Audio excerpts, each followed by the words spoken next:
Narinig mo na ba ang agimat na ito na buhat sa isang usa?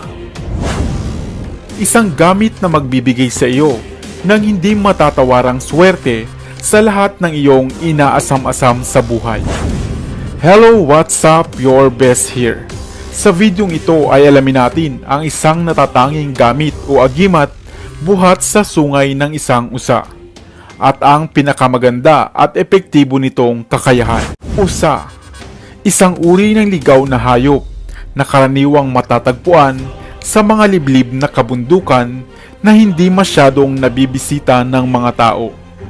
Isang hayop na masasabing endangered na rin dito sa atin sa Pilipinas. Subalit maraming uri at klase ang mga usa o deer sa Ingles. Sila ay nauuri nga sa pamilya ng mga Cervidae. Kapag sinabing usa, agad tayong napapaisip ng isang hayop na mayroong mga animoy sangang sungay o tinatawag ngang antlers. Lahat ng mga lalaking usa ay nagtataglay ng sungay o antlers maliban sa mga water deer.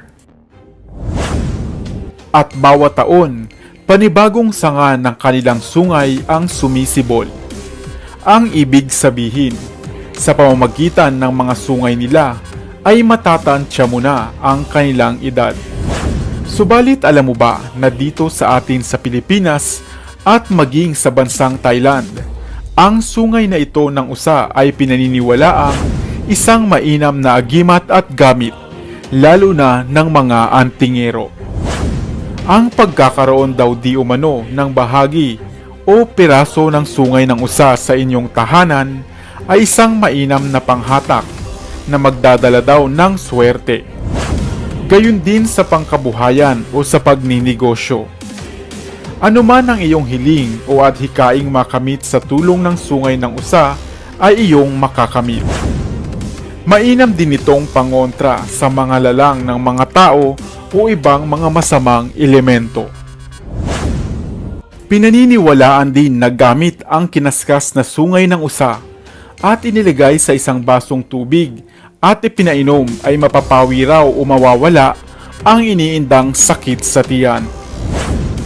Samantala, mayroon pang isang paniniwala na ang isang lalaking usa na hindi nagtuloy-tuloy ang pag-usbong o pagsibol ng kanyang sungay ay mas mainam na gamit o agimat.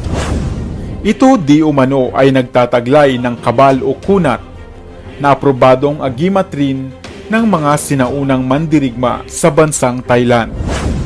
Mainam din itong pampaamo kung ang usaman ay napakailap. Ang pagkakaroon mo ng sungay ng usa ay kabaliktaran naman ng idudulot sa iyo. Magiging lapitin ka ng mga kababaihan. Sa madaling salita, isa itong panghalina o dagdag karisma. Ang mga batayang ito ay base sa mga karanasan ng mga nagtatangan ng gamit na ito. Subalit, lagi pa rin nating tandaan na walang swerte kung hindi tayo magsisikap at hindi magsisipag. Nakakita ka na ba ng pandakaking itim? Ito ay animoy mga halamang kahoy na makukuha lamang sa karagatan.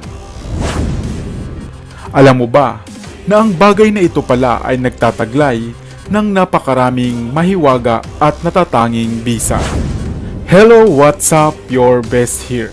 Sa videong ito ay alamin natin ang nakamamanghang halamang dagat na ito at ang mga natatangi nitong bisa. Nakakita ka na ba ng bagay na ito na kung tawagin nga ay pandakaking itim? Sa ibang bahagi ng Kabisayaan, ito ay tinatawag ring banawog o banaog. Ang banaog ay isang uri ng corals na matatagpuan sa ilalim ng karagatan. Subalit kadalasan ay kinakailangan mo munang languyin o sisirin ang 200 hanggang 250 metrong lalim ng dagat bago ka makasumpong nito. Bukod pa rito, ang pandakaking itim raw o banawog ay pinaniniwalaang binabantayan ng mga elemento sa tubig. Kung kaya't, kinakailangan mo munang makuha ang loob nila bago ka kumuha ng corals na ito. Ang banawog ay mistulang mga sanga ng kahoy na magaspang at kulay itim at mayroong ubod o puwang sa gitna. Kadalasan itong makikita sa anyo ng bracelet o pulseras o kaya naman ay sa orihinal nitong anyo. Saan-saan nga ba ginagamit ang pandakaking itim o banaog? Kadalasang pinuputol-putol o pinipira-piraso ang pandakaking itim. At pagkatapos ay ginagawang kwintas, ginagawang pulseras, kalmen, nilalagay sa mga munting sisidlan na sinasangkapan ng lana, inilalaman sa medalyon na gawa sa bao na walang mata o may iisang mata, o kaya naman ay isinasangkap sa ritual ng pagtatawas. Mainam din itong isinasabit sa pintuan o bintana ng inyong tahanan. Ngunit ano-ano nga ba ang mga bisa at angking kakayahan at galing ng pandakaking itim? Ang pandakaking itim o banaog ay isang mabisang proteksyon kontra sa barang, kulam, palipad hangin at lasong dulot ng itim na mahika. Karaniwan din itong pangtaboy sa mga espiritong sumasapi sapagkat sa umagitan nito ay nailalagay ng mga manggagamot sa pagitan ng daliri ng mga sinasapian at tiyak na mapapasigaw ang mga sinasapian sa sakit na dulot nito. Isang mabisang amulets din ang banaog. Bilang kwintas o pulseras, ito ay mainam na pantaboy ng mga negative energy. Gayun din kung isasabit ito sa pintuan o bintana ng inyong mga tahanan. Kung ihahalo naman ito sa langis o lana, ang pinagbabara nito ay mainam na gamiting panghilot at magaling lalo na sa mga napilayan. Kung minsan naman bilang sangkap sa pagtatawas, ay naitataboy nito ang mga espiritu o elemento sa paligid. Mabisa rin itong ibabad o ilagay sa isang basong tubig upang ipainom sa pasyenteng nalason ng itim na mahika o kaya naman ay simpleng pananakit ng tiyan. Kung ikaw naman ay naglalakbay, lalo na sa karagatan, ang pagtatanga nito ay isang mainam na proteksyon. At kung nais mo lang naman ng isang aksesorya o bracelet, ang isang ito ay isang maswerteng pulseras na maaari mong suotin. Nais mo rin ba magkaroon nito? O kaya naman ay meron ka na? Ibahagi mo naman sa amin ang iyong karanasan gamit ang banaog na ito. Sana ay may bago kang natutunan sa videong ito. Iwan ka naman ng comment sa comment section sa ibaba. I-like at i-share mo na rin para naman sa kaalaman ng iba. Narinig mo na ba ang salitang garapa? Isang bagay na maaaring pamilyar ka na nga kung isa kang antingero o nag-aaral ng mga kaalamang lihim. Subalit batid mo ba na isa ring natatanging gamit, pamproteksyon, panghalina, pangrebelta at pangkabal ang bagay na ito? Hello, what's up? Your best here. Halika at sa videong ito ay ating talakayin ang mga lihim at natatanging gamit ng garapa at kung ano-ano nga ba ang nilalaman nito. Ano nga ba ang garapa? Ang garapa o ang salitang garapa ay hango nga sa salitang Espanyol na garafa. Isang maliit na bote na kadalasang pinaglalagyan ng mga liquid na gamot. Bagaman sa kasalukuyang panahon ay hindi na nga ito madalas gamitin dahil mas kilala na nga ang mga bagay na ito sa tawag na botelya o di kaya naman ay garapon. Ngunit alam mo ba na ang garapa ay mayroong malalim na ambag sa kasaysayan ng mga sinaunang panggagamot, faith healing at mga makalumang medisina, lalo na nga ng mga albularyo o mga antingero.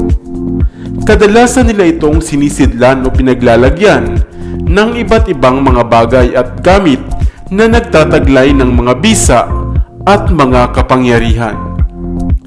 Maraming uri ang garapa. Ilan na nga dito ang Dignum Garapa, Garapa de Guerra, Garapa de Santo Cristo, at Garapa de Cabal, at marami pang iba. Ang mga garapa ay naglalaman ng langis na nagsisilbing babad sa mga gamit na nilalaman ng garapa. Ang langis nito ay maaaring gamiting panghaplas sa alinmang masasakit na bahagi ng katawan, katulad nga ng mayroong pilay, lamig, kinukulam, palipad hangin, at mga kakaibang karamdaman. Marami pang ang gamit ang garapa, base nga sa mga nilalaman nito.